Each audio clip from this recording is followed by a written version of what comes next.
Topic today is federal and state student aid. Hello and welcome to this special presentation of College Week Live. I'm your host, Michael Ayala, and we are live in Washington, D.C. And I want to thank you very much for joining us today on what is the first webinar in the College Week Live Professional Development Series. Now, over the next 90 minutes, we are very excited to bring to you the 2014-2015 National Training for Counselors and Mentors Training of Trainers program. Now, this program is brought to you by the U.S. Department of Education and Federal Student Aid in partnership with a number of other educational organizations, which you'll find out more about in just a little bit.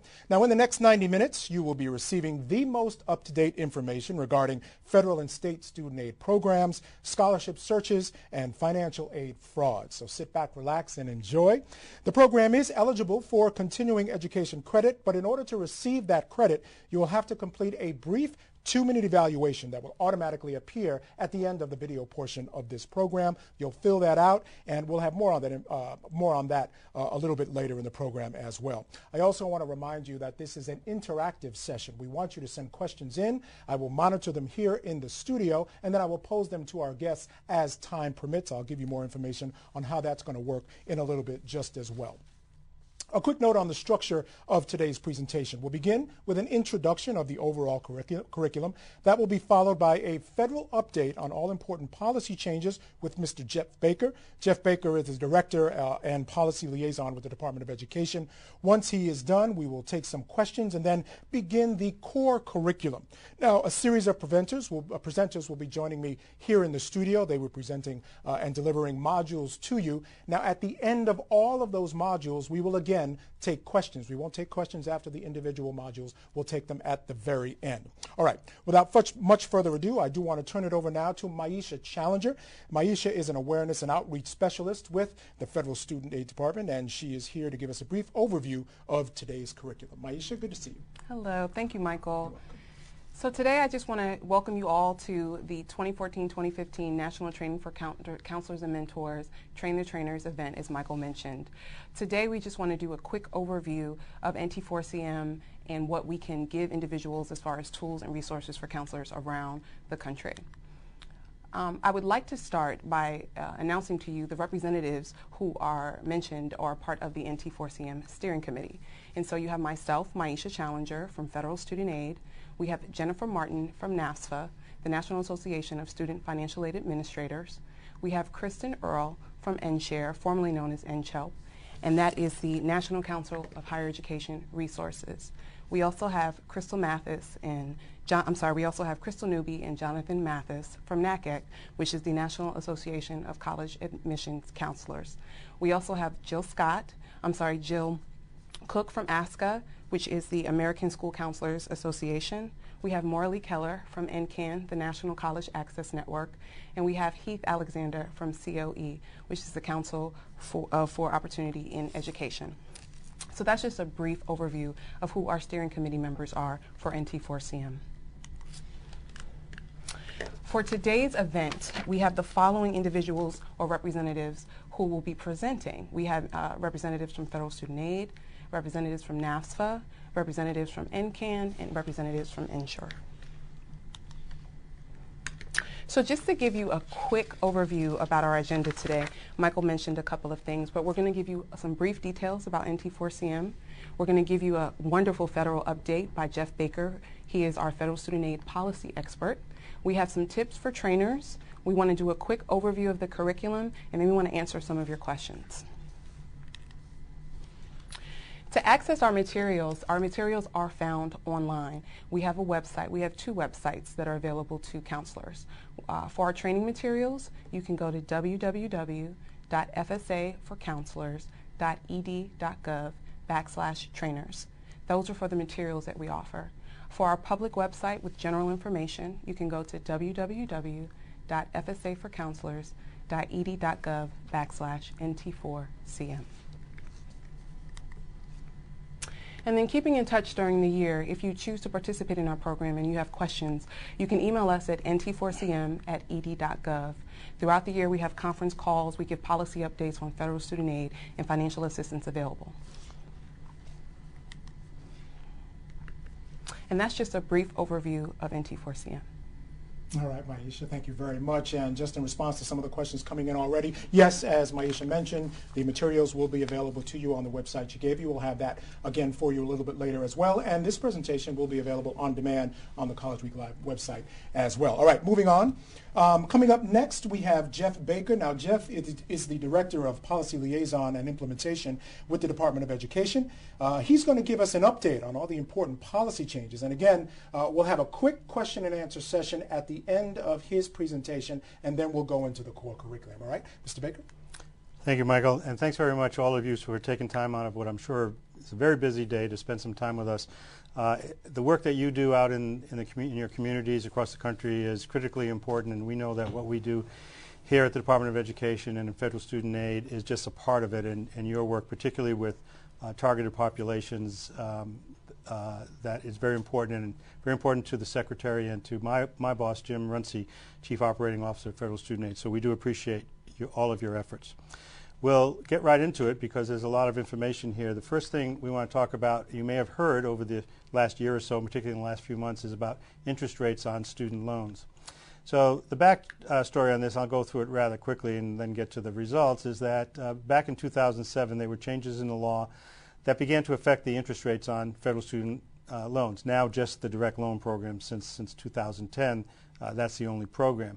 That legislation brought the rates for subsidized loans for undergraduate students to 3.4%. That was to end under that legislation just because of the way it was put together and the budgetary reasons. It was to end on June 30th, 2012. And at that point, the rate would have gone back up to 6.8%, which is where it started several years earlier. The Congress at the last minute, working with the administration, put a hold on that last summer and extended the 3.4% for just up 1 year. But again, when we approached the end of June just passed, the rate was scheduled to go up to 6.8%. And in fact, it did, just for a few days. Now, the President in particular, and certainly members of the administration, including Secretary Duncan, have worked really hard with both houses of Congress and with both parties to find a resolution to this. And it took a little while, as things do in Washington. But we now do have, let me just get to the right. We now do have a law that was passed by both houses of Congress and is waiting the President's signature. It would have, and this is a difference from where we've been in the past, this will have the same interest rate for both subsidized and unsubsidized loans. They won't be different, but they will differ between undergraduate students and graduate students. The rate will be a little bit higher for graduate students than for undergraduate students. These will be fixed rates, although they'll be set each year. And I'll explain that in just a moment. The rates are going to be based on the 10-year T-bill that's auctioned off in June, preceding July 1st when the rates become effective.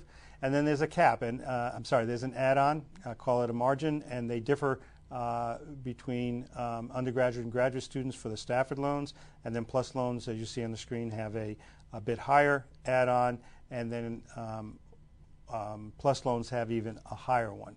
You can see on this screen, given the T-bill that was auctioned off in June and with the add-on, we know what the rates are going to be, and they are lower than what they would have been, and in the case of subsidized loans for undergraduate students, significantly lower than the 6.8% they were scheduled to be, and only slightly higher than the 3.4% they were last year. So I hope I haven't confused you with all of these numbers, but it's important. The President is expected to sign the legislation tomorrow. Once he does, we will publish on our federal websites, including our Information for Financial Aid Professionals website, information about this. These will be retroactive rates back to loans first dispersed on or after July 1st, 2013, just about 5 weeks ago. And to the extent that students had already had funds dispersed, those rates will be changed, and so they will not be paying anything extra. So we're glad that that's been taken care of. It's a permanent fix. The rates will change each year as the T-bill changes. It's a permanent fix, at least as far as anything is permanent here in Washington with congressional action. So the next thing I want to talk about a little bit is the FY14, the government's FY14 budget. Now, I hope you know that for the federal student aid programs, we are what's called forward funded. And so when we say FY14, we're talking about the 2014-15 award year. or the 2014-15 school year, if you want to think about it in those terms. This is the President's budget that was submitted to the Congress back in March. It doesn't mean this is real, of course, because the Congress has to act, and the Congress is working, both houses and both parties, frankly, working with the administration, with Secretary Duncan and others, to see where we are going to be with our FY 2014 budget. But what the President submitted was a budget that would increase the Pell Grant program, again, by a modest amount, $140, to be a maximum Pell Grant for the 14-15 year of $5,785. And we're hoping, of course, that when they're all done, we'll have at least that much of an increase. The campus-based programs, the Federal Work-Study Program, and the Federal Supplemental Educational Opportunity Grant programs, we're proposing, the administration is proposing constant level funding. That's been the case for a few years. We, of course, would love to have more money in either or both of those programs, but budgetary constraints just kind of preclude that. We are, although, requesting an extra $160 million in the Federal Work-Study Program. This is a program that most people agree is very valuable for students and for institutions and for the program. So we're trying to get a bit of a bump up in the FWS program. The President's budget also included a proposal for $1 billion for the Race to the Top, which is our college affordability and completion program. This would be grants to states. These would be grants to states who are going to make reforms in their higher education to focus on outcomes and to target populations that are underserved in their states, that those folks, whether they be young people coming out of college, whether they be dropouts, whether they be older people that need retraining, or displaced homemakers or whatever, have opportunities. And we think that this kind of incentive to states where they can establish programs is a very important thing to do. Again, this is a proposal by the administration, and it's not a fact yet. Similarly, we have our proposal of $260 million for our First in the World program. And again, this is, these would be grants that would encourage states and institutions to be innovative in the way they put curricula together, and the ways that we deliver education in this country. Not just using new technologies, of course, that's a very important part of it, but just the structure. In many ways, the way most higher education is provided is to our citizens is not unlike what it was 250 years ago. And we do have to recognize that the populations have changed, our needs have changed, and certainly the technology allows for some new innovations. And so we're looking for some money to help schools and states move in that direction. We'll keep our fingers crossed as the budget deliberations go on and see if we can get at least these priorities funded. On the world of budgets, we do have what has become known as sequestration, and I think most of you are aware of this. The good news is that for the most part, the Department of Education and its programs, at least its student aid programs, have been spared too much difficulty from sequestration. There have been some impact, though. The Pell Grant program, our largest grant program, of course, pushing $35 billion a year, is protected from sequestration. So there were no cuts in either the current year when sequestration started in March or in the upcoming 13-14 year. So we're happy about that, and the payment schedules that we distributed to schools are still in play. There was a reduction of approximately 5% in our FWS and FSEOG programs, and we took care of that when we did the allocations to schools. You may know that those programs are not, we do not select the students, the schools do. The schools get an amount of money based upon a rather complex formula, and those were just reduced by about 5%. We have our Teach Grant program, which did suffer, unfortunately, a reduction of 6% of the award amounts. They could have been up to $4,000, and so now they're going to be at least 6% less. And also our small but we think critical and very important Iraq-Afghanistan Service Grant program, which is a program to provide financial aid, grant aid to students who have lost a parent as a result of military action in Iraq or Afghanistan. Unfortunately, that had a 10% cut. In terms of our loan programs, there were no impact upon the programs' amounts in terms of what a student can get annual and aggregate, but there were cuts in the loan fee. As you may know, for many, many years now, probably 15 or so, there has been a loan fee that's been deducted from the proceeds of these now just direct loans. They varied over the years, but what they've been for the last few years is 1% for a Stafford loan, a subsidized or unsubsidized loan for a student, and 4% for a plus loan, whether that be for a parent borrower or a graduate student borrower. Those have been increased by just a little bit. You see from 1% to 1.051 and from 4% to 4.204. And that is for loans first dispersed on or after July 1st, 2013. So unfortunately, sequestration does affect our borrowers in that they will receive just a little bit less in the loan proceeds than they would have received without sequestration. I know my colleagues here have talked and will talk and show you some of the tools we have, but I wanted to quickly go over a couple of our college choice tools. This administration is very, very concerned about the lack of transparency that, frankly, in many cases exists in higher education. We want to make sure that students and families are as fully informed as possible before they make the critical choices about whether a family member should go to post-secondary education, and if so, where, and what they should expect. So we've developed a couple of tools, at least. One is our college scorecard. This is where we take information that schools have provided to us through our National Center of Educational Statistics, as well as data that we've collected. And we put it out on what we call a scorecard, where consumers, students and families, can go to our websites and get information in a straightforward, comparable way about a particular institution and the technologies stuff such that they can compare institutions. It's not unlike if any of you have attempted to buy or even looked into buying an automobile or a refrigerator or an air conditioner on a website. You're able to compare, and that's what we want to do here. And so there's a quick picture, obviously you can't see it, of what the scorecard would look like, and the important thing here is it would be the same for all institutions. And so we have information about cost, and we have information about loan debt, and information about completion rates, and information about where it's available, about placement. And then, of course, the consumer can click further and get additional information. So that's our scorecard, and we're always updating. We work with the schools to make sure we are doing it right, getting the right information, making sure it's useful and beneficial. We have had for years our College Navigator tool out of NCES, and I think we make that better and better each year. And here's where a family can go on to College Navigator and either look up a particular school by state or name, or if they happen to have the number, and learn a lot about that school in terms of enrollment, cost, financial aid, graduation rates, how many people progress from one grade level to another, the programs that are being offered, the admissions requirements, the selectivity of the institution.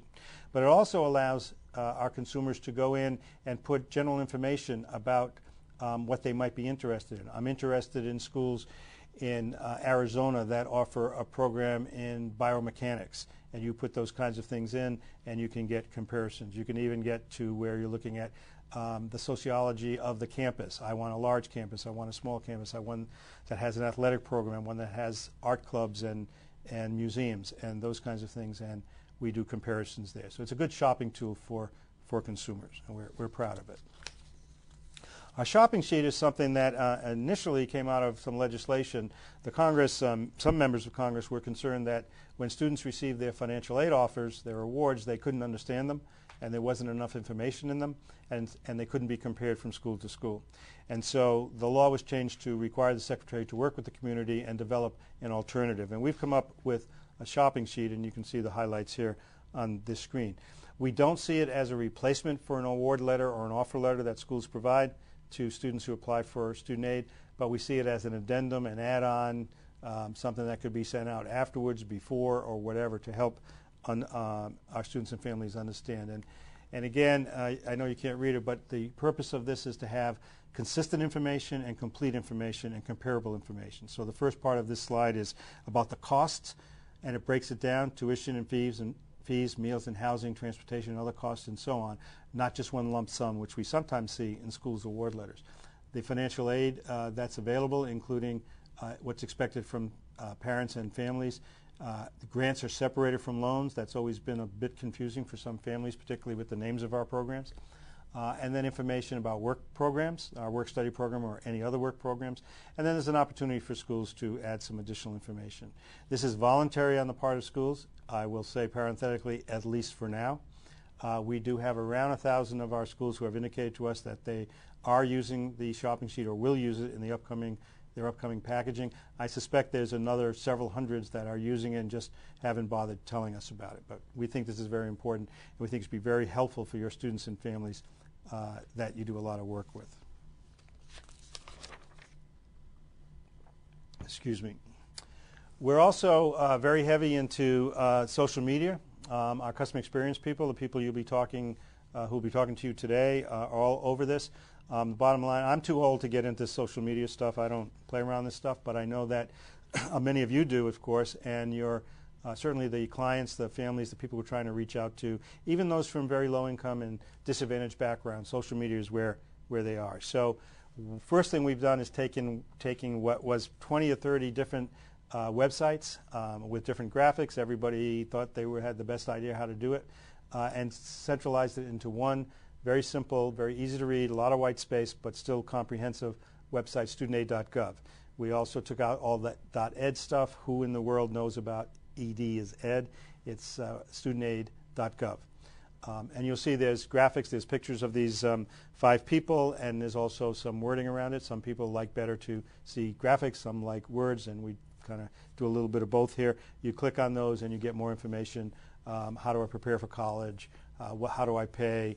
How do I apply for aid? Those kinds of things. We're really happy about that. On the right side is what it would look like on a smartphone, and we did not just take the web page and put it on a smartphone because it wouldn't look good. It would be too small. People wouldn't be able to see it and understand it. So it's pretty straightforward, and I hope you would agree it's relatively easy, at least looking at this. If you haven't gone to studentaid.gov, please do so. It's very helpful for yourselves as your counsel and work with students and families, but also they're doing it, they're looking at it, and you want to know what they're seeing.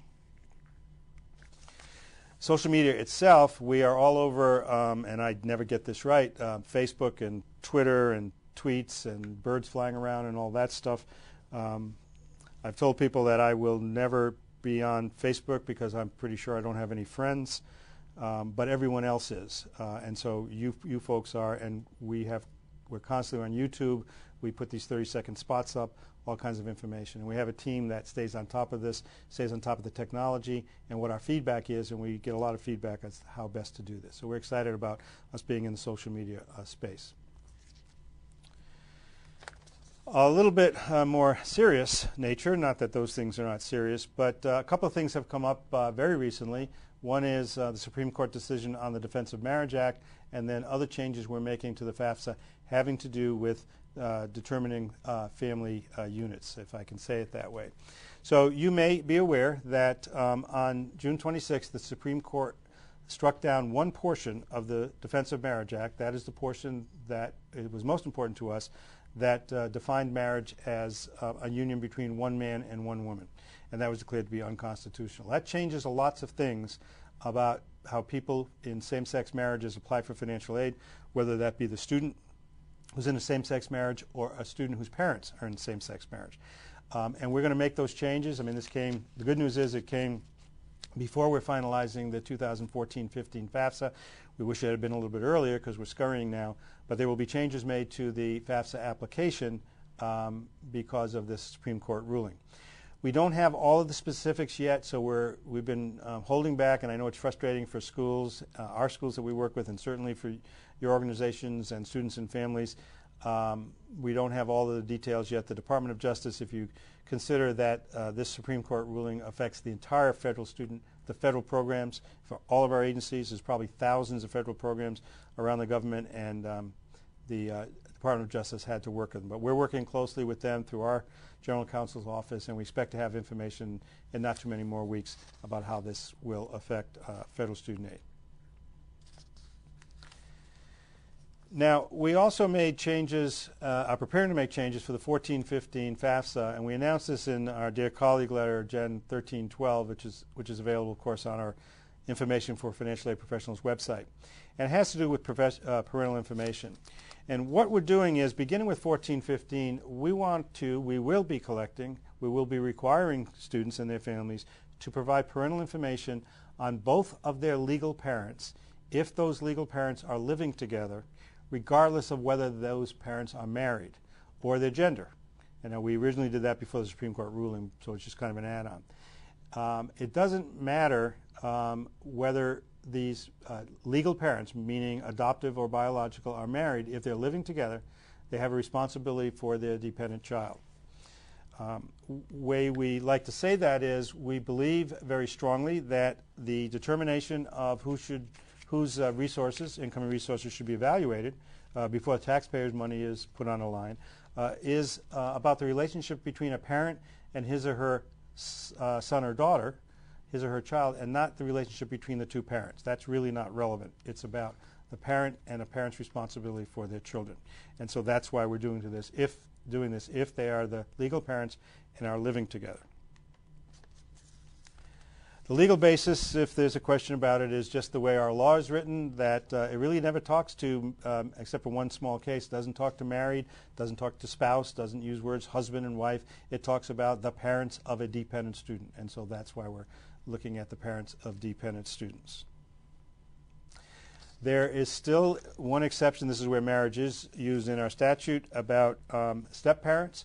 So even though a person is a step-parent because they married a parent of the student, but they are not a legal parent, in other words, they did not adopt the child, our law still includes that, still provides that both the parent and the step-parent parent's information will be included. So we haven't changed any of that. So how are we going to do this? As you may know, so those of you who have been involved in this and have worked with students and families and looked at our FAFSA, whether it be the paper one or FAFSA on the web, I hope, is we have a question once it's determined that the student is dependent, and it's what's the marital status of your parent? And we will be adding a possible answer to unmarried but living together. So we'll add that to married, remarried, single, divorced, widowed, separated, and we'll have unmarried and living together. And when that question, that is the answer, then we will instruct the family to include information about both of these people, even though they are not married, just as they would for married. Now, because both unmarried and living together, and now because of the Supreme Court ruling, married could be opposite-sex parents or same-sex parents, we're moving away from asking about your mother and then asking about your father and asking about parent one and parent two. Well, hopefully that won't be too confusing for people. They've already indicated that their parents are married, so that would be two of them, and they've already indicated that, they've indicated that their parents are unmarried and living together, so we think they'll see that there's two, and parent one and parent two. That's the way the FAFSA will be changed to address that. And finally on this topic, because by definition unmarried people cannot file joint tax returns, we're going to have special instructions when the answer to the question is unmarried but living together as to how they provide the information from a tax return, AGI, taxes paid, some of the non-taxed income, et cetera, how they do that. At least for the upcoming year, these folks will not be able to use our data retrieval tool because the data retrieval tool is unable to get two tax returns, one for one person, one for the other. But we'll give instructions about how this should be done. We think this is an important move in the right direction. It maintains, I shouldn't say put, the responsibility of parents to provide for the education of their children to the extent they are able, and that's why we collect the data and run them through the formulas. If you have some questions on that when we have time, hopefully we'll have time at the end. So another issue that's come up recently, and frankly it was on our table for a few months before we could respond to it, is about foster care. So you may know, or if not I'll tell you right now, that under our law, the Higher Education Act, there is certain income that a family has that's excludable. And very specifically what's excludable is foster care payments made to the foster parents for caring of a foster child. And the way it's written in our law, it's if those payments are made under the authority of Title IV-E of the Social Security Act. Now, just coincidental that that's also called Title IV, as are our programs. What we found out a few months ago is that that law had changed, and states now have the opportunity, they have to get some clearance from the federal government, the Department of Health and Human Services, can provide what we're calling, and they generally call, extended foster care benefits to the foster youth or the former foster youth, even though they're no longer below age 18, and even though they're no longer actually living in the foster parent's household. These are extended benefits. They're to help transition. There's certain conditions the states have to apply. So we did a little research. We worked with our friends at HHS, and we determined and put out in this letter that those extended foster care benefits are also excluded. And all that means is these foster care benefits should not be reported on the FAFSA as untaxed income or non-taxable income, and they will not be used by schools in what we call estimated financial assistance. The Pell Grant duration of eligibility is something, of course, we've had for a few years now, so this is just a quick summary. The law changed a few years ago to put a limit on how long a student can receive federal Pell Grant. 12 semesters or the equivalent. We've used the magic of equivalency, that word, to turn it into something that we use as percentages of scheduled awards. I'm sorry. The important thing about this is that there's no grandfathering here. So this went back to the beginning of the Pell Grant, actually basic grant program, which began in the 1970s, and is for all students. So unfortunately, we had some students that did not have eligibility for Pell Grant in the 12-13 year, which was just a few months after this legislation was passed. We do this magic with doing percentages, so we turn that 12 semester equivalent into 600%. And we had a little transition bumps in the road, but now we inform the students, and more importantly, we inform the schools where the student is on this what we call lifetime eligibility use, so they know they can advise the student as to how many more years or portions of years they have eligibility for federal Pell Grant. Now, very recently, in the last 6 months, the Congress has taken a similar, although in some ways significantly different, action on subsidized loans. Instead of 12 semesters or 6 years, it's what's called 150%. And you see the legislation here and the regulation. And what this is a limit on how long a student can get subsidized student loans. This one does have a grandfathering in that it only applies to first-time borrowers, generally students who are getting federal student loans for the first time beginning July 1st, 2013. And you see a little more detail on the slide about that. So what happens is the student, once a student has received subsidized loans for a period equal to 150% of the scheduled length of their program, their academic program, they're no longer eligible for any more subsidized student loans for enrollment in that program or any other program of the same length or a shorter length. They're done at 150%. Now, if they go to a longer program, they get more eligibility, which I'll show you in just a second.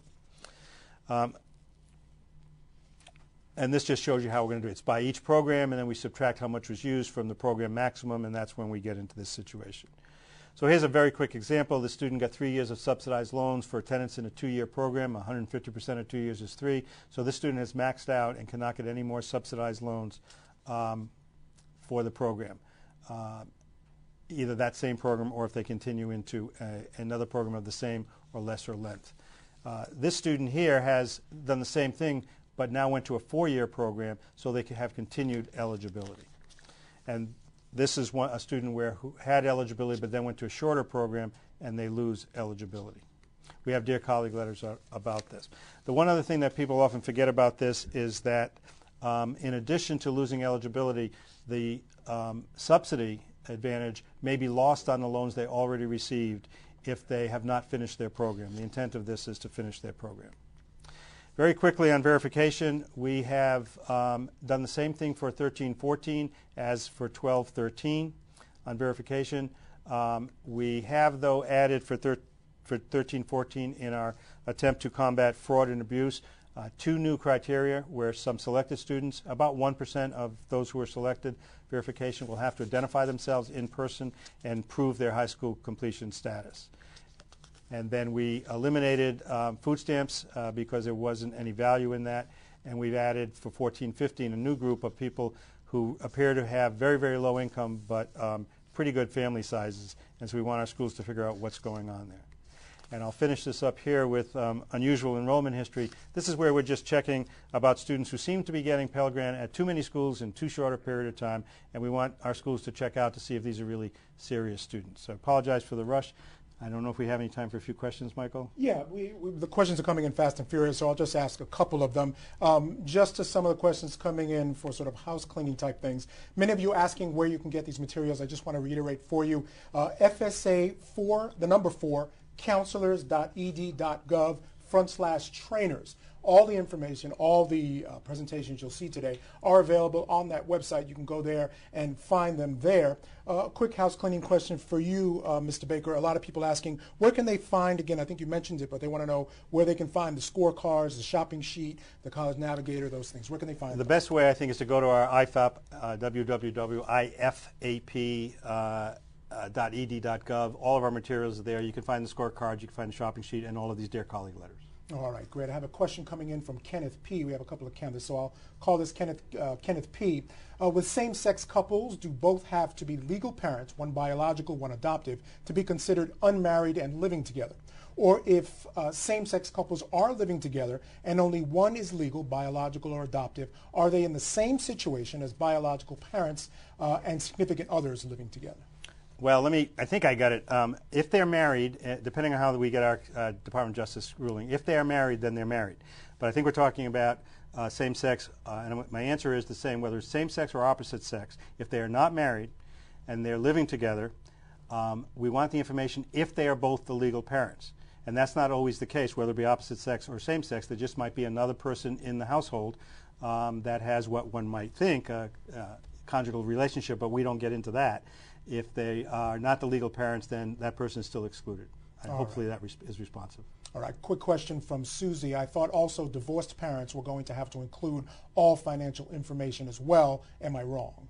Well, the divorced parent always had to provide the information, and but not the absent parent, let me put it that way, unless the absent parent is still living there. We find now with the economy or whatever that married couples are getting divorced, but they're still living together, presumably in the garage or somewhere. But those people meet the criteria of unmarried, they divorced, and living together, and they're both the legal parents. So we would require information on both of them. All right, quick question before we wrap this up on subsidized and unsubsidized loans. Many questions coming in on that and sort of a recap of it. But Kenneth wants to know, for subsidized and unsubsidized loans for undergraduates starting July 1st, 2013, is the new sub rate 3.8% and the unsub rate 5.4%? For graduate students, is the new unsubsidized rate 5.41%? I think the first two rates are right. For undergraduates, 3.86, and for graduates, 5.41 for unsubsidized. And then plus loans are even a bit higher than that. So that's right. I think he has right. And we're going to put that when the president signs it tomorrow, we'll put something on IFAP right away. All right, Mr. Baker, thank you very much for joining us today. We thank you, appreciate everyone. The information. Again, I want to remind everyone you can get all the information that you're going to see today at a website, www.fsa4 counselors.ed.gov/trainers. Also, this presentation here on the College Week Live website, Platform Q, will be available on demand for a period of time, so you can always go back and review both the written portions, the PowerPoint portions, and the video portions as well. All right, we are ready now to begin the actual core curriculum of the 2014-2015 National Training for Counselors and Mentors Training of Trainers curriculum. For our remaining time, we are going to be introducing to you a number of presenters who will provide comprehensive information to you in the form of modules. Now, going forward, we ask to wait until the end for questions, although you can continue to send them in. I will monitor them, and we'll get to them at the end. We will not be asking questions at the end of each individual module. So please continue to send them in. I will monitor them, and we'll do our best to get to as many of them as possible. All right, moving on. Joining us now to start things off will be Jennifer Martin. Jennifer is from NASFAA, and she'll be providing us with tips for trainers and an introduction to the overall curriculum. And also, we're joined by Fred Stennis of FSA, and he'll have an overview of financial aid programs. Welcome to both of you. Jennifer, I'll turn it over to you. Great. Thank you, Michael. The first thing that we want to do is just share with you some information about a document that is available in our e-library, which is NASFA's Tips for Trainers. This is a good general document you can use for any training program, not necessarily NT4CM. As you can see from the slide, it covers a variety of topics related to having a successful workshop. NASFA developed this document based on its many years of providing training to our members, and we encourage you to review the document obviously before your workshop. It would be especially helpful if you have a workshop that contains both inexperienced and experienced counselors, because it can be hard to keep both groups engaged depending on what you're talking about. And moving on, I want to talk briefly about some general information about our curriculum. For 2014-15, we are continuing the use of the module introduction page, which includes the items that are listed on the slide. The page notes changes in a module from one year to the next. This will be particularly important for one of the modules you hear about later, applying for federal aid, since the FAFSA does change from year to year. Some pages for the modules will also include statutory and regulatory references as appropriate for the topic. We are continuing to provide our materials in the format that we've been using for several years, which means we're providing information for both instructors and for participants. We would appreciate your feedback on whether or not this is still an effective way to present our materials. We think it is, but we don't know how you're actually using them, so we would appreciate your comments. Finally, you'll also notice that in the instructor's guide or the IG, some of those documents are in full scripted format for you to use. Some of them are in a bulleted format, where we assume that you have some familiarity with the material and really don't need to memorize or become familiar with a topic fully. So we want to give you the option of either format. Again, we would appreciate your feedback on whether or not this is a good approach for the material, and we would make changes based on your comments. And then finally, we're reviewing the material today in the order that we would think would be appropriate for a workshop, but because we're providing the materials electronically, you are able to use what we would consider a shopping cart approach, where you can pick and choose among the modules to decide what best fits the audience that you're presenting to. So I will quickly go over a couple of recommended agendas that you may want to consider for both new counselors and experienced counselors. For new counselors, we would recommend you cover the following modules: the overview of the financial aid programs, applying for federal aid, student status, after the FAFSA, searching for scholarships, state aid, and resources. And for more experienced counselors, you may want to consider the following agenda: applying for federal aid, student status, and the number is, after the FAFSA, counseling undocumented students, financial literacy, and resources. And now I will turn it over to Fred Stennis, who will review our first module, the overview of the financial aid programs. Thank you, Jennifer. Today I just want to share a little brief information with you about some of the content that is inside of the financial aid module. It features a few key objectives. As you can see from the screen, it is designed to define some very important terms, as well as discuss various categories and types of financial aid, as well as to provide some information about federal aid programs, such as loans, grants, as well as our federal work-study program. It's also designed to provide some information about other forms of financial aid as well. Also, a part of this particular financial aid module, you'll discover an icebreaker quiz. It has a couple of key purposes as well. One of those purposes, as you can see, is to gauge the financial aid knowledge of each participant. We think that's very important information for you to have. Also, it will give participants an opportunity to network with each other and get a feel for each other's background. The icebreaker quiz also will feature a couple of topics which will let you know which one you may want to spend more time with during the presentation, as well as direct individuals to participate in certain resources and provide more information. We think this is going to be a very powerful and robust module for you, and we strongly encourage you to take advantage of it. As you can see, it will also feature in the icebreaker quiz an open book exercise. The exercise is designed to include and come with a workshop, plenty of workshop materials for each other, and as well as to resource information that will help you in regards to financial aid programs. Although I would have to say here, depending on the workshop size, you want to consider breaking down the group into smaller sizes before utilizing the particular exercise.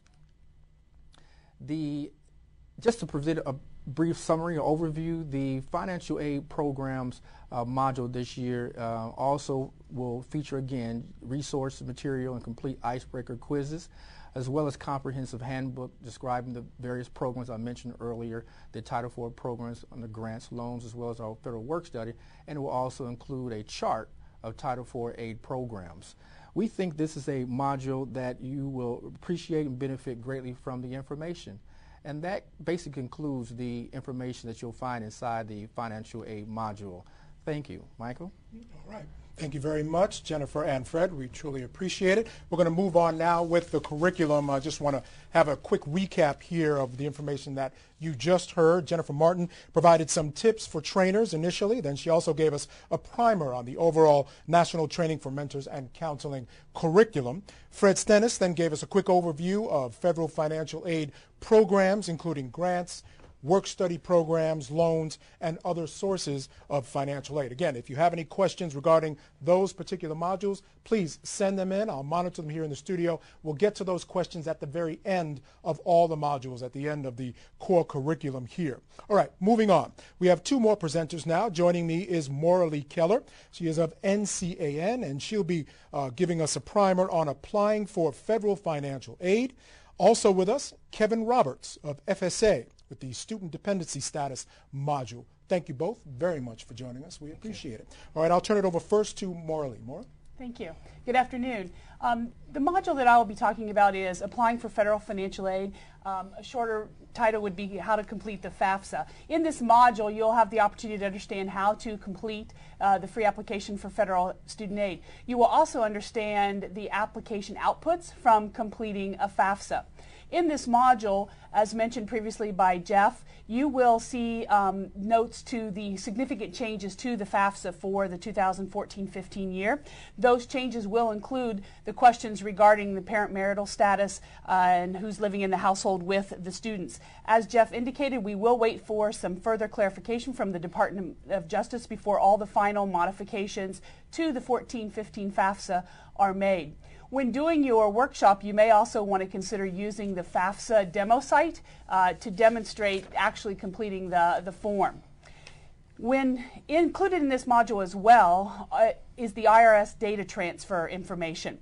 Applicants will continue to be given the option to transfer their information real-time from the IRS. If the IRS has the applicant's information, you will be able to have the option to transfer it, but remember that participation is always voluntary. Parents and students do not need to or are not required to necessarily transfer their information, but that is strongly encouraged in the process when doing so. That IRS data transfer will be available early February for the 2014-15 year. It can be used for the initial submission of the FAFSA or corrections made. For example, people who may file with estimated tax information will have the opportunity to go in and do IRS data transfer to update once their tax form has been filed. If a parent and student uses the IRS data transfer, that will be coded on the Institutional Student Information Report, and it will be considered by the institutions the same as collecting a tax return, and therefore may alleviate future verification requirements for the student and parent. Also, if it will be coded if the applicant makes any changes on the form. So this module will indeed give you the opportunity to learn all the ins and outs of filing the FAFSA, along with any major updates, changes, or corrections to the form for next year. I'm now going to turn it over to Kevin Roberts, who's going to talk to you about the dependency module. Great. Thank you, Maura Lee. Hi, everyone. Student dependency module. Most parents and students believe that once they turn 18 or their son or daughter move out of the house, they're automatically considered independent because they're living on their own, supporting themselves. However, that's not necessarily the case when it comes to federal financial aid purposes. So this is a great module to review to determine whether or not the student that you have is a dependent or an independent. So this module is going to cover what makes a student independent for federal financial aid purposes. It will also cover what happens on the FAFSA when the student does not have access to their parental information. And it will also explain what parents' information should be provided on a student's FAFSA. The student dependency module will also cover all the questions that are necessary to answer whether or not the student is dependent or independent. And it will also cover the authority of a financial aid director to determine whether or not the student should be convert it into an independent student, and that's called a professional judgment. And those professional judgments are handled at the discretion of the financial aid administrator. So if you have a student that's a ward of a court, or if they're emancipated, those are the types of things that a financial aid director can perform as long as there's enough supporting documentation. And also, this will help the student receive additional federal financial aid once they're converted to an independent from a dependent status. And then lastly, we have a lot of great case studies that you should use to determine who qualifies as a parent. So I highly encourage you to check out the student dependency module, as these case studies are great resources for you and your students. All right. Well, Kevin and Morley, thank you very much for those presentations. We appreciate it. Quick recap on the information you just heard. Excuse me, in applying for federal student aid, we heard that it's very easy to fill out the application, and also it's possible to make corrections. If corrections need to be made, that isn't a problem as well. In the student dependency status module, you'll learn the differences between independent and dependent status, as well as the rules pertaining to who counts as a parent. All right. Up next, we have another module. This one is going to be, actually we have two modules, but they're going to be manned by one person. We are joined again by Jennifer Martin of NASFAA, and she's going to take us through And the Number Is, which is a module, and After the FAFSA. So Jennifer, thank you and welcome back. Great, thank you, Michael. As Michael mentioned, our next did fine. module Yeah, I is did notice the number that. is. The objectives for this module appear on your slide.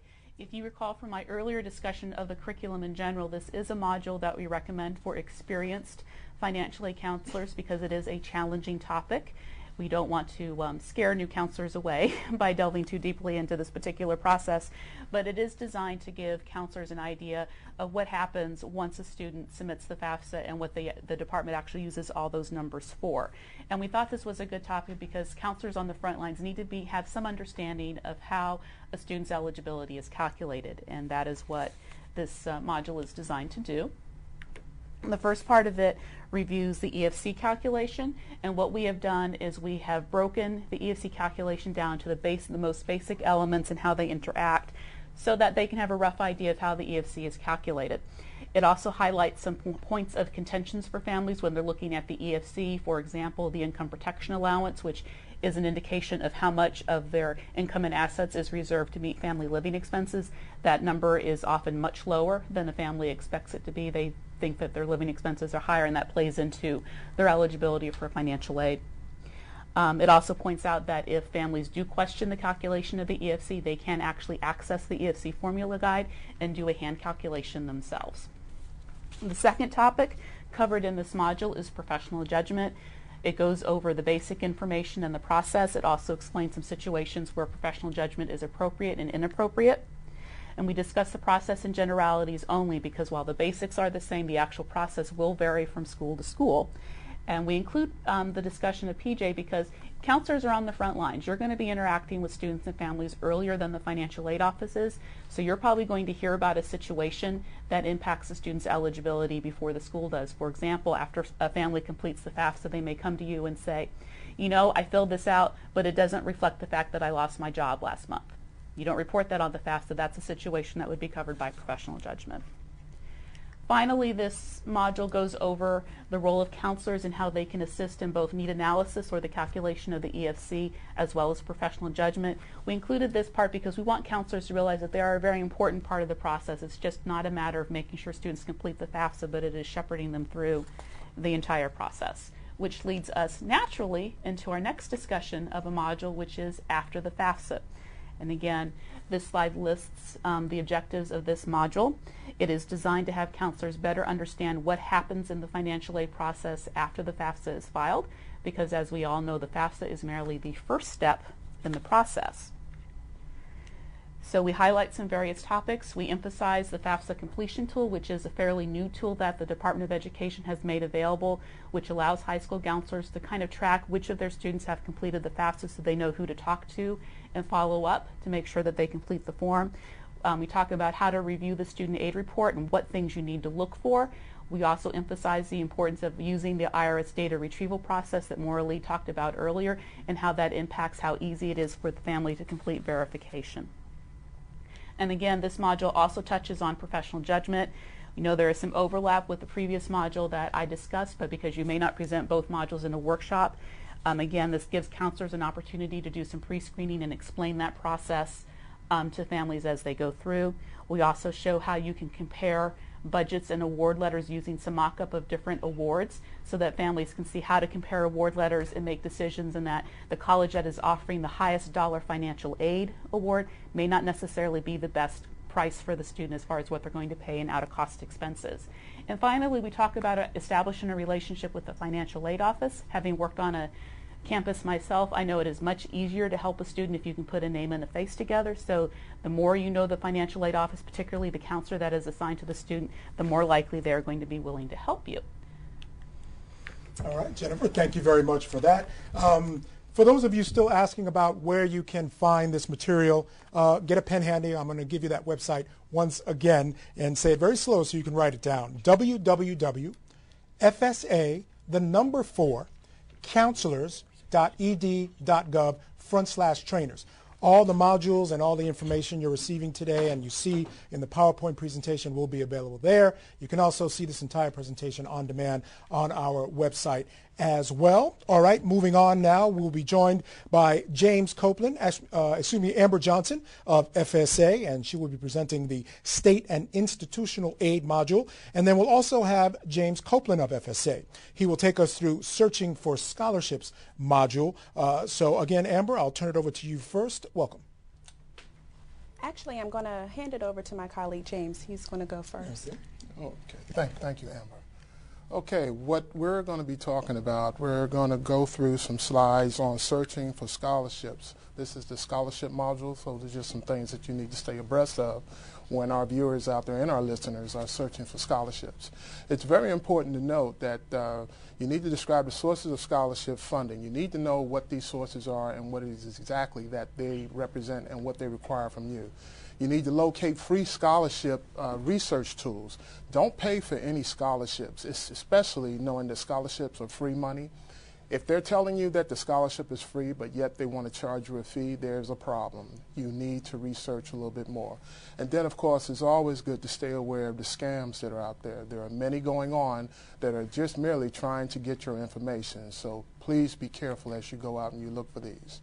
Also, you need to be organized and be diligent in your search. I can't say it enough, research, research, research. Don't just take the first thing that you see. Make sure you go inside and look closely at the details, because those details are the ones that will make a determination as far as you're making a determination what's best for you. Also, the internet is not the only source of scholarships. In your neighborhoods where you live, in your churches that you attend, businesses that you patronize, they have scholarships as well. I tell students and parents this all the time. Wherever you spend your money, they have websites and they have scholarship money available. Students should also talk about the scholarships with the financial aid administrators of their schools. They have a lot of insight and a lot of other information as to what scholarships are available and what those prerequisites are in order to receive those. Searching for scholarships is always a good idea to look at us first, because we do have a search engine available on our website with Department of Labor that you can go to, and you can make diligent search of the number of scholarships that are out there. Again, there are thousands upon thousands of scholarships and organizations out there available to help you finance your college education. Always use the free search. It's very important. Free search is what you want. You don't want to pay for anything. Some search sites collect information, so be very careful about the information that you provide, because they take this information and sometimes they sell it to other companies. And always read the site's privacy statement. That's very important. It protects you and keeps your information safe. Paying for a guaranteed aid and then not receiving it is a problem. If someone tells you that it's free aid, but yet they want to charge you a fee, there is a problem.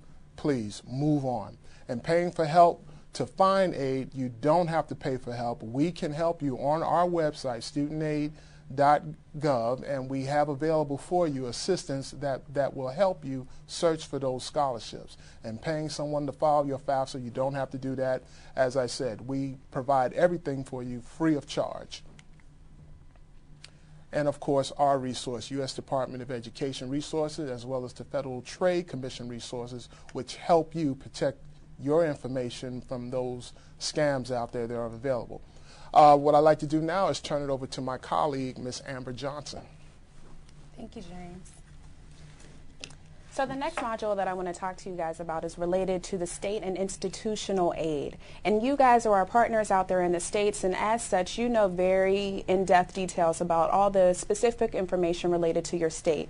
And so what we want to present to you in this module is an opportunity for you to provide concise, unique information related to your state in a consistent format. And so we're going to provide you with the typical handouts and instructor's guide, but then we're also going to provide you with templates where you will be able to input specific information related to your state's programs, and we'll show you a few examples of those now. So the objective of this module is to make sure that we are highlighting every information related to your state's programs, including grants, if there's any institutional or state loan programs, information related to 529 plans, as well as college savings plans that your state may have, and lastly, any major institutional programs that are in the institutions in your state. So looking at the first example module template within here, the first one is related to those grants. So what you want to do is to make sure that you're highlighting critical information to provide consistent information on the slide. So first of all being the name of the grant. Next, what is the maximum amount that someone would be able to qualify for? And then also, what do you have to do to find out if you're eligible for this grant? And then lastly, who and what do you need to do in order to apply for the application itself? The next one, state loan program. So again, you'll start the same. Highlight what the name of that loan program is and what the maximum award levels may be. Next, who is eligible for the loan? Maybe it's only for in-state students, and so call out exactly who is eligible for the loan. And then what exactly the application materials have to consist of. It may just be a FAFSA, there may be an additional essay that needs to be required. And then lastly, everybody wants to know what the repayment terms are of the loan. For example, how long do they have to repay it, what the interest rate is going to be for that loan that they're taking out. The next one, sample 529 plan. So the name of the 529 plan, who can contribute, where exactly this money is going to be able to be used. Is it only at the community college, the state school, what specific institution? If it's able to be deducted on the state tax return, people want to know where they can get the deductions. And then also to find out what the maximum contribution could be per year. Next one, sample college savings plan, very similar and mirrors the 529 plan. What exactly the name of that plan is going to be, who can contribute. In this case, you're going to find out what that exact interest amount is and how often that accrues. And then how often the actual principal that is being added into that account, how much that can be applied to and what type of institutions as well. And then lastly, let's say your state has a sample loan repayment program. So whatever that loan repayment program may be, what borrowers are eligible? For example, do they need to be working in only education-related industries, or what type of fields necessary in order to qualify for this repayment? And then also, how much is going to be eligible to be repaid? Is it only a certain amount per year, and for how many years will that repayment be able to be issued? All right, Amber Johnson, thank you very much, and thanks to you as well, James Copeland. I appreciate it. Now, let's do a quick recap of what we just heard in Searching for Scholarships. James enlightened us about free internet searches, stay away from pay sites or anyone that asks you for money, the importance of research and organization, and also utilizing Department of Education resources. Definitely want to do that. In the State and Institutional Aid module, Amber Johnson highlighted the importance of comparing award letters and also the financial aid office relationship. Again, that's come up time and again, so that's an important part. Again, any questions pertaining to the modules we just heard, I'll be recording them here in the studio. We'll get to them at the end of the entire presentation. Up next, we bring back Maisha Challenger of FSA, and she's going to be bringing us the conclusion module. Thank you very much for coming back, Maisha. Thank you, Michael. And so you've now had a great overview of the modules that we present via NT4CM. And so the conclusion module basically is reviewing the topics that you have covered during your training or workshop, whichever modules you have decided to use for your training. So you also, during your workshop, when you use the conclusion module, want to discuss future topics. You want to answer questions that the counselors may have as a result of the training. You also want to make sure you've discussed all the various resources that are available so that the counselors that are part of your training feel satisfied and appreciated. That's a really important point. So the conclusion module is simply just an overview of the topics and the modules you have had during your training. You want to also make sure that you've handed out charts and handouts for students and families that can help them regarding the financial aid process. We have a lot of additional materials and handouts that are part of our modules, so you want to make sure that the trainers, which are the counselors, have that information, because those are great resources, again, for the students and families. That's just a very quick overview of what the conclusion module entails. All right, Maisha, again, thank you very much for that information. I want everyone here to remember that at the end of this entire program, once the live video feed ends, a short evaluation will come up, and you'll have to complete that evaluation in order to get your continuing education hours. So don't forget to do that. It's very brief, and it'll only take you a couple of minutes to complete, so be sure to do that. All right. I want to remind you again about that website that we have. It's www.fsa4counselors.ed.gov, and then it's /trainers. That's where you'll be able to find all the information that you're receiving today during these presentations. And also, again, I want to remind you that this presentation will be available on demand on our website here at Platform Q College Week Live. You'll find all of the information, the video presentation as well as the PowerPoint presentations will all be available there on demand. So you can go back, refer a colleague if you need to, or if you want to go back and see the information once again, you can do that as well. All right, up next, I want to give you the option modules. These are optional modules added to your training. Now, the option modules feature Adam Essex. He is of FSA. He'll be speaking about middle school training materials, and Kristen Earle of NCHER, who will focus on counseling undocumented students and financial literacy. Welcome to both of you, and Adam, I'll turn it over to you first. Thank you so much, Michael. Well, we're really pleased to talk about some optional modules that we would encourage you to use in your training programs. And although we've referred to these as optional modules, we really hope that you'll consider using the content if it's appropriate for trainings that you plan to provide and appropriate for the audiences that you plan to reach. In addition to the middle school optional module, we'll be talking about how you can better advise undocumented residents of the United States. We'll also discuss some tips and techniques you can use to really hopefully increase financial literacy in your community. So let's go back to the first optional module, which is really focused on middle school students. There's two components to this module. The first is focusing on middle school counselors, our peers in the field, the professionals that in a day-to-day basis are advising middle school students, encouraging them to make the right academic choices and encouraging them to think about college. The second component is focused on the family of the middle school students, so the parents, the guardians, and the caregivers. Let's start with the middle school module for counselors. This is providing all of the tools, the resources, the information that we, Federal Student Aid, and other organizations have to really advise middle school counselors on what they can do to better assist their middle school student customers. For example, we have information on the FAFSA forecaster. This is the early awareness tool that anyone can use to get an early idea of what their federal student aid eligibility might be. So you don't have to wait until you're a senior in high school in order to complete the FAFSA and find out what your eligibility is. You can get an early indication through the FAFSA forecaster. In addition, we have publications and materials written specifically for middle school students. One example is the college preparation checklist.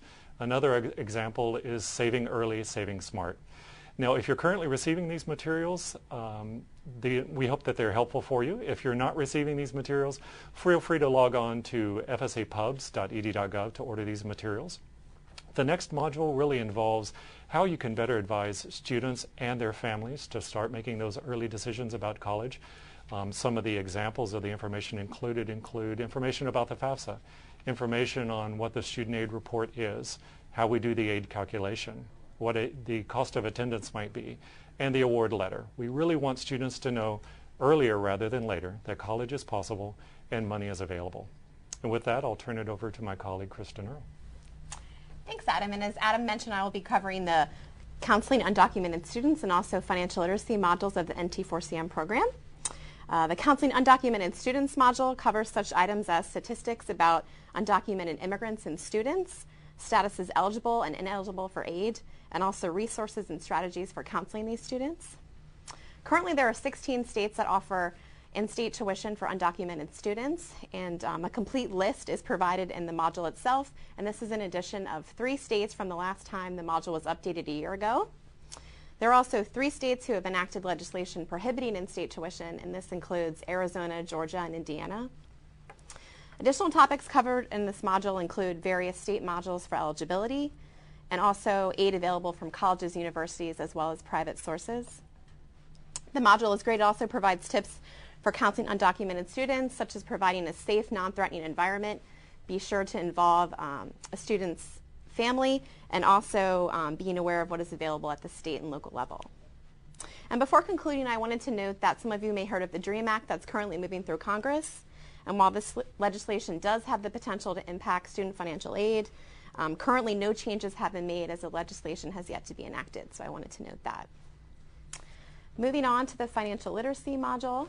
And this module, we define terms related to financial literacy. We emphasize the importance of early awareness. We highlight the important information about paying for college, including budgeting and building credit. It also covers such topics for students and families to pay for college as federal student aid, savings, scholarships, and loans. As Adam mentioned, the module encourages students to utilize the Department of Education's FAFSA forecaster, which estimates the student's federal student aid eligibility, and also to file the free application for federal student aid. The module also provides tips on establishing a budget, building credit, avoiding identity theft, and also credit score basics. And lastly, the module provides a number of resources for counselors to get more information both at the public and private sector level. And that will include the additional NT4CM modules. All right. Well, Kristen, thank you very much. And Adam, thank you to you as well. You're going to be sticking around. We're actually going to begin shortly the question and answer session of our presentation. Right now, though, let me give you a quick recap of what we just heard from Adam. He briefed us on tools to promote financial planning for middle school counselors, as well as college savings plans, amongst other things, while Kristen spoke to researching all sources of aid for children, how to help prepare parents for college, and as well as financial planning. She also touched on college and university aid, as well as aid from private sources. All right, as I said, that brings us to the end of the prepared portion of our presentation. What I'd like to do now is begin a question and answer session, and I have been monitoring your questions here throughout all of the presentations, and I have a few jotted down, so we'll begin. I'm joined again, Adam has stuck around, Adam Essex, and also Jennifer Martin has returned to help us with some of those questions. I'm going to begin, guys, with a question from Anna. Anna wants to know any estimate on when the FAFSA demo site will be updated and go live. Well, that's a great question. The FAFSA demonstration site typically goes live in late November or December of every single year. And the reason we have it go live that late is because we have to be assured that the FAFSA is appropriately cleared through OMB, and that's something that's happening right now. So we hope to have the FAFSA cleared very, very soon, and after it is, then we will launch the FAFSA demonstration site. All right, fantastic. We have a question coming in from Mike Johnson. He says, submitting a tax filing extension seems to allow federal funds to be awarded and dispersed without requiring the IRS data retrieval tool or tax return transcript. Is that accurate? Yes, that is accurate. The regulations do allow for the submission of alternative documentation to verify information that would be captured on a tax return, and it is perfectly appropriate to disperse and award and disperse aid based on that alternative documentation. All right, fantastic. Gilmer would like to know if a parent does not file taxes due to immigration status and they don't have proof of income, what should they put on the FAFSA? That's a really great question. There are a couple of different components to the question, so let me see if I can break it down for Anna. First, if your parent or guardian is not a permanent resident of the United States, or they're not a U.S. citizen or U.S. national, they don't fall into one of the other eligible citizen categories. That does not mean that you, the student, are ineligible. So we definitely encourage you to go ahead and submit your FAFSA information, and we would have you instruct your parent to make sure that they're listing all of their income and asset information on the FAFSA as well. Just because they're not a legal resident or citizen or permanent resident doesn't mean that we don't want to know what income and assets they have at their disposal to help offset the costs of your education. So go ahead and have your parent put the information on your FAFSA. You will put your income and asset information on the FAFSA as well, and then you'll submit it to us. All right, I have a question coming in from Lawrence Lewis. Quick question about household size and independent students. That seems to be a popular topic here for students with children, therefore deemed independent, but live with their parents. Are the parents and those who the parents support included in the household size? Or is the student and the children considered his or her own household? Let me try to tackle that one, and Adam, you're grinning because I'm going to try to tackle that one, and then you can jump in. In order for a student to qualify as an independent student based on having a child, the student needs to be providing more than half of their child's support. So if the student is living with the student's parents, so they're living with the child's grandparents, and the grandparents are providing more than half the support of both the student and the student's child, then that student is actually not independent because they're not providing sufficient support to have a legal dependent. So they would file as a dependent student. Their parents would be included in the household size of the student as well as the student's child because the parent is supporting that child. So it really is an issue of how much support is being provided and by what individual. Did you want to add something to that? anything? The only other thing I'll add is that in addition to it being a child, it could also be some other dependent Correct. that the individual is supporting. For example, a grandparent, aunt, uncle. Exactly. All right. Moving on, here a question from Lawrence. He has a question about parents who are married, but both mark head of household as their filing status with the same address on the 1040. This takes away the IRS data retrieval tool as an option. At this point, is it just a matter of combining the adjusted gross incomes on the FAFSA and entering the info manually? Well, I would take a step back from that. It is fairly unusual or rare for two parents in a household to be able to claim head of household status. Exactly. So the first thing the counselor or financial aid administrator would do would be determine whether or not those parents filed correctly. If they did indeed file correctly, then you would combine the two incomes into one AGI for the FAFSA. All right. Quick administrative type question from Maisha. When will a dependency definition of independent student worksheet from the U.S. Department of Education be available? It'll be available in the same time frame as the FAFSA demonstration site we were talking about earlier. We hope that all of the materials that support the FAFSA for 2014-2015 will be available in late November or late December of this year, 2013. All right. Another question. Besides the exit counseling, what resources exist to guide students on responsible lending and repayment? There are multiple sources that students and their families can turn to get more information about borrowing responsibly and to make sure that they understand the debt that they're incurring in school. We certainly have a lot of information on our website. You can go to studentaid.gov and click on the very last tab, which is Managing Your Student Loans, to get a lot more information about what it means to borrow, what the repayment options might be, and what are the special consumer protections and provisions that are built into every single federal student loan. Because federal student loans are different from private student loans. We have many protections for the borrower. For example, if, God forbid, the borrower dies, the loan can be forgiven. If the borrower becomes totally or permanently disabled, the loan can be forgiven. These are not benefits which are typically available through the private market, through private student loans. So we would encourage you to take a look at our website, studentaid.gov. In addition to that, talk to counselors that are at your school about responsible borrowing. You can talk to other family members that you trust and do other searches for really reputable information on how to make sure they're being good stewards of their money and that they're not borrowing more than they will be able to repay. All right. Quick question. Can a student without a Social Security number complete the FAFSA? Unfortunately, no. The student has to have a valid Social Security number. The only minor exception might be for certain individuals that reside in the Pacific Trust territories. These are individuals that can be considered for federal student aid, but we do not require them to have Social Security numbers. These are individuals that are a resident of the Republic of Palau, the Federated States of Micronesia. And they typically know that they're in this situation. We heavily advise folks that are in the Pacific Trust territories that they are within this category, that they are eligible to be considered, and they do not need to provide a Social Security number. But however, as Jennifer mentioned, these folks are very small in number. The vast majority of us will need to provide a valid Social Security number, which will then be verified with the Social Security Administration. For that small group of Pacific Islander students, they will be assigned a 9-digit ID number that will be used while they're applying for financial aid and through their history in the financial aid process so that they can move through without any problems. There you go.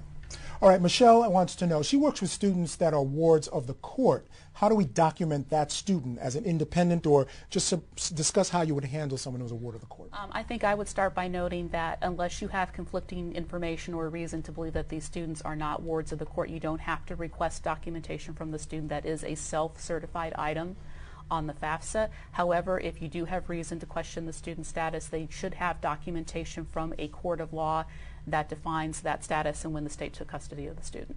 All right. Jen would like to know, how does an undocumented student provide verification?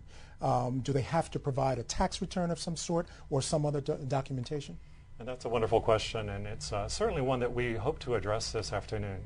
Unfortunately, undocumented residents of the United States are not eligible for federal student aid.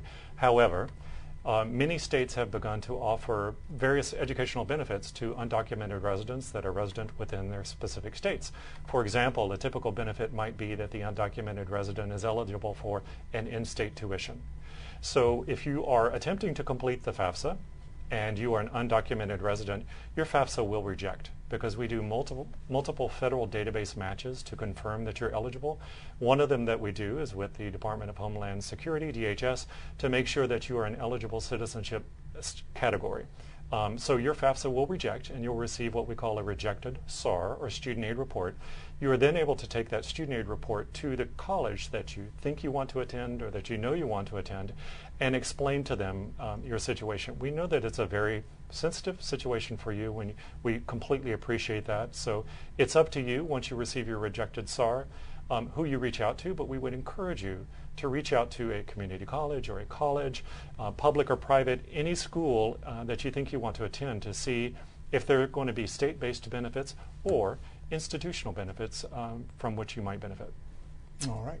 I have a question that goes back to something we touched on earlier regarding undocumented parents. When it comes to an undocumented parent that didn't file a tax return, would that income be considered untaxed income, or would they have to put it in as wages? If it is income earned from work, they would report it as income earned from work on the FAFSA. It doesn't necessarily have to be income reported on a tax return to be in that category. And I would just echo also that we do not want to put you, our peers in the field, nor do we want to put our financial aid officers that work so hard in the role of being a tax auditor. So it is not your job to confirm who has or has not filed a tax return. Now, keep in mind, some students are selected for verification, and we're going to ask for specific substantiating evidence from that student to indicate that they're eligible. But as a general rule, we're not going to ask you to follow up with all of your students to see if their parents have submitted a tax return. We know that's not your role, and we don't require it of you. All right. Dustin would like to know, any idea when we'll have a new draft FAFSA that will reflect some of the Supreme Court of the United States induced changes? Well, I hope you saw the presentation from our colleague Jeff Baker earlier today. He did a great job really summarizing where we are to date. And at this airing, we're in the middle of August 2013, and we are still working out the details at the U.S. Department of Education on how this is going to impact our 2014-2015 FAFSA. We're working closely with the U.S. Department of Justice to see exactly how our FAFSA needs to change. However, as always, it is our goal to make the FAFSA available for your review and through the demo site as early as November and definitely by December, and we fully anticipate that all of those changes would have been incorporated into our upcoming FAFSA. All right.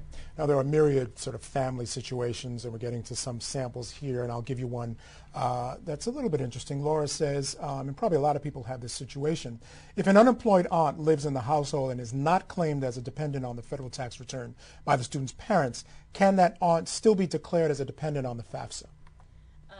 Yes, if the student's parents are providing more than half of the aunt's support, which if she's living in the house, that's probably likely to be true. If you look at housing and food, then they could include the aunt in the household size. The rules for dependents for Title IV purposes are different from IRS requirements as far as dependents. All right.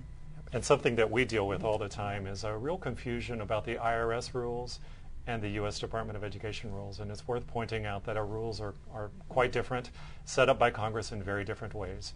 So we do not look at who was claimed on a tax return, for example. That is completely irrelevant for FAFSA processing purposes.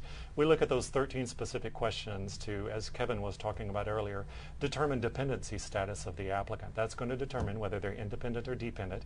In addition to that, as Jennifer said, if there are other people in the household that the parent is supporting, more than half of the support for that individual, even if they're an adult, they're going to count in the household number. All right. Elizabeth would like to know, she's been working with a student wanting to go to trade school for cosmetology.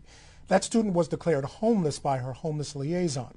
The trade school denied her as an independent student, even with the documentation. They told her she is not eligible for Pell Grants and only eligible for loans. Is there anything else that they can do with this situation?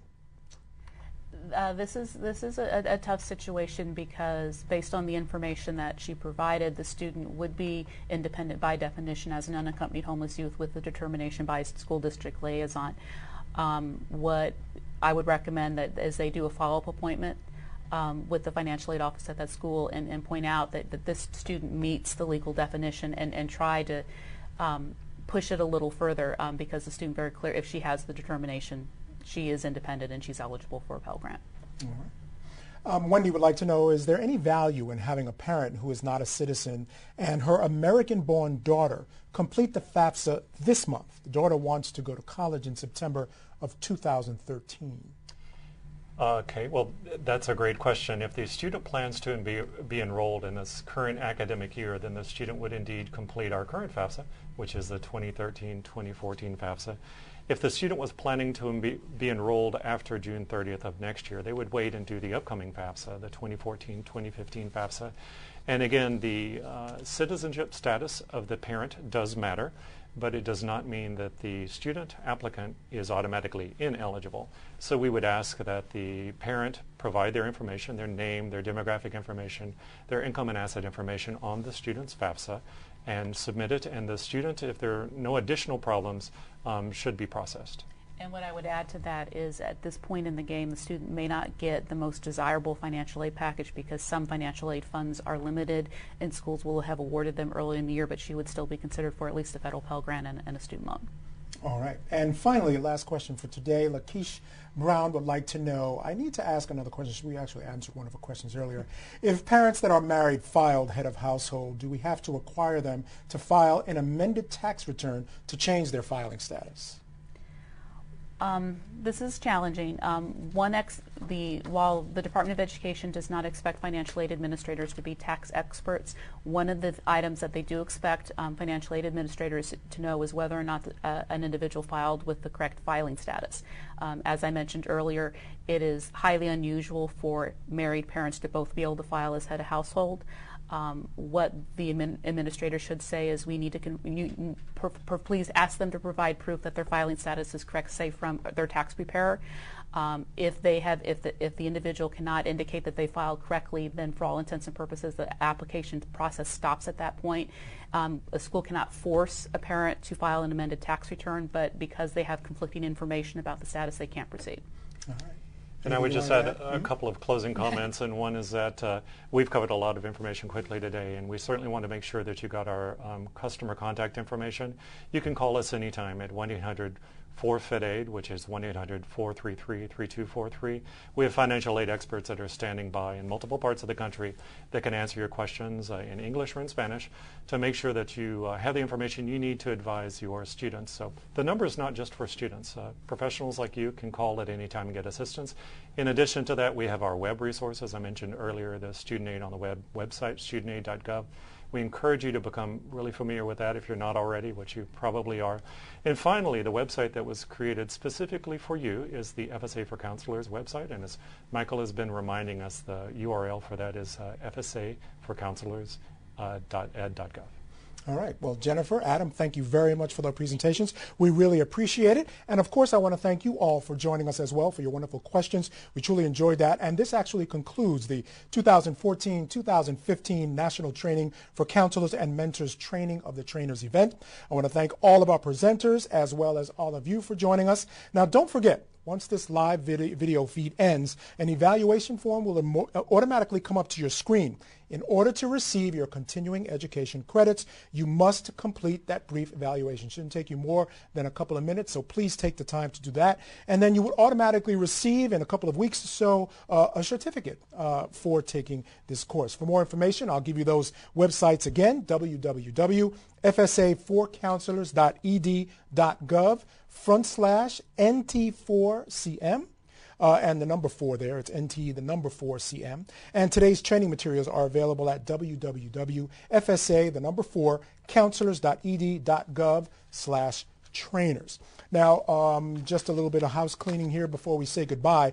We hope that you will continue to join College Week Live webinars to earn CEU credits. On September 26th, coming up, Education for Fair Consideration will host a webinar to discuss how to help undocumented students prepare for college success.